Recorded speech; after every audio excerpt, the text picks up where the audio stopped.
to be educated, but I'm so frustrated. Name a famous person who died that some people believe is still alive. Yeah, so just being famous means you ain't got to worry about dying, huh? All right, let's talk about it. Are they really gone, or did they just get tired of it? Because every time a legendary musician dies, somebody comes out of the woodwork with, nah, man, they faked it, or those kind of theories. And honestly, some of these theories are so dumb that they're genius. Elvis still alive. Michael Jackson secretly making TikTok. Tupac probably sipping mojitos in Cuba. And then there's the Paul McCartney. Oh yeah, we're getting into all of this today. So buckle up, because we're about to break down the wildest, most ridiculous, and yet somehow most convincing music industry conspiracy theories. Or are they? Name a famous person died some people believe is still alive. We're going with Elvis Presley. Number one. You ain't too much tomorrow.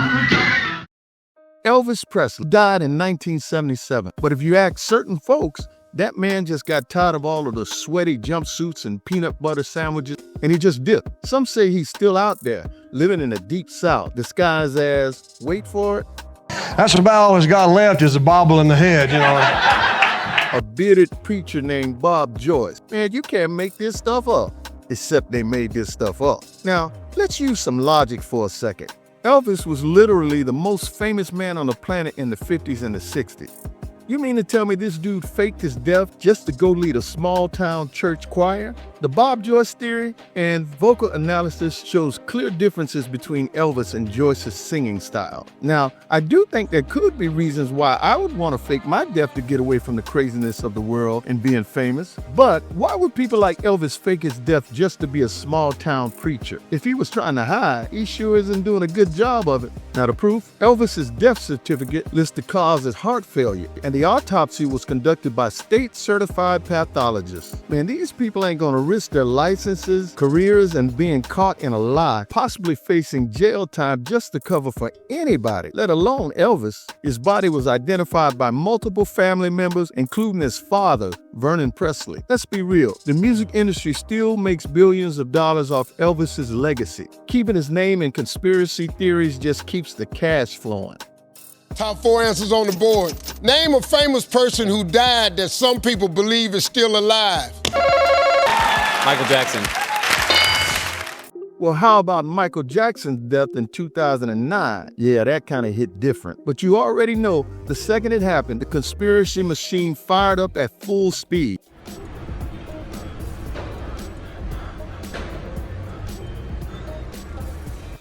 Here's where it gets weird. His own family has fueled this theory. His sister LaToya Jackson once said, "I think my brother was murdered." And even some of the other ones kind of mumbled stuff like that. That didn't help the situation. And then there's this people swear that they've seen Michael Jackson in the background of videos. The whole his body was switched before the funeral, that idea. Even a shady 911 call where they claim he was in the car. And of course, my favorite, the theory that he's living as a burn victim named Dave. Look it up. It's a deep rabbit hole, almost believable if you're not using your common sense.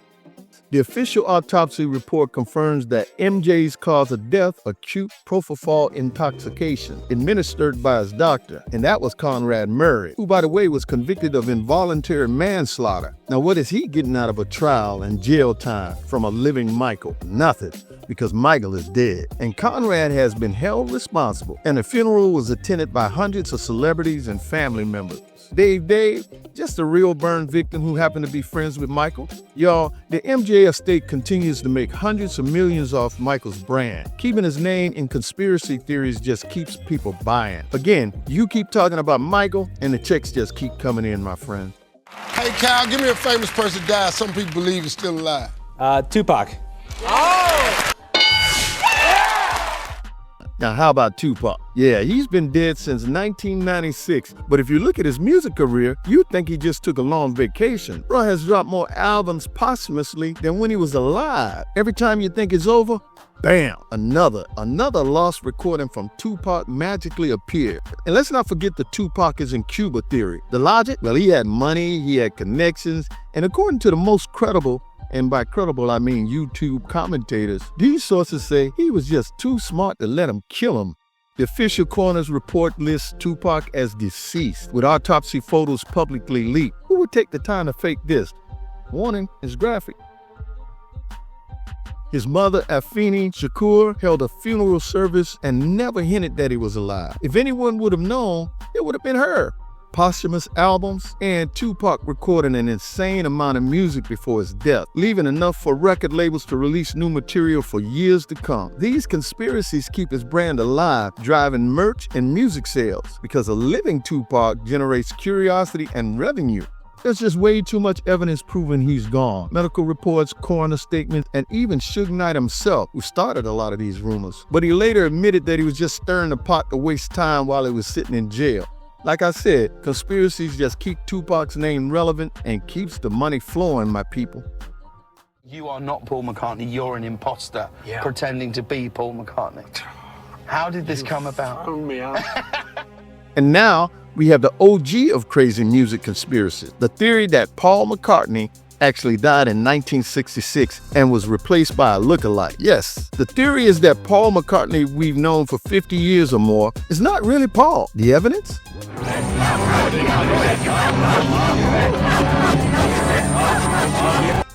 Backwards messages in Beatles songs, a bunch of cryptic album covers, and at one time John Lennon supposedly slipped up in an interview, which, let's be real, John Lennon was a troll. Paul McCartney has literally aged before our eyes, with consistent photos and videos of him from the 60s to today. And DNA testing has confirmed he is the same person. The backwards messages are just audio illusions. People hear what they want to hear. The Beatles and the industry played along because guess what? Controversy sells records. The music companies are thinking, let them believe what they want, as long as they keep swiping their cards in the process. You get what I'm trying to tell you? But we can't forget about the wildest theory that keeps popping up. Avril Lavigne, Avril, whatever you want to call it, it's said that she died in the early 2000s and was replaced by a lookalike named Melissa. Some say her style changed drastically over the years, and it was the new Avril doing all the interviews and public appearances. They point to supposed differences in her voice, her face, and most importantly, her vibe. Now, of course, Avril Lavigne herself has shut this down more than once. But hey, some people are convinced. If anything, this is one of those things that sticks in people's mind because it's just fun. But the truth is, Avril's career progression is just the evolution of a sound and just basic aging. Hello, people do change. But the point is, this theory is more fantasy than fact. And believe me when I say, she's playing along too, because that keeps her relevant. Y'all, look, I'm not saying these theories don't have some wild coincidences. And let's be honest, people love a good mystery. It keeps the legends alive, makes the stories even bigger. And hey, let's not forget the money involved in keeping these rumors going. But at the end of the day, do I believe these legends fake their deaths? Nah, but I'll tell you, they did kind of have me thinking for a minute there. But this is really about the industry and making money, man. Unfortunately, some of our favorite singers and artists are just gone. All we can do is keep their memory alive, listen to their music, and talk about them. That's about it. They are out of here and they ain't coming back, at least not in this lifetime. Hey guys, I hope y'all appreciate that craziness and come back to the Music Mindset channel for stuff like this. This is a place that I'm gonna be talking about music and everything surrounding it. So go ahead and subscribe and like, comment, share, and all those type of things. I'm Mr. Mindset. I'm gonna see you guys in the next one, and I appreciate you for stopping by. Thanks, guys.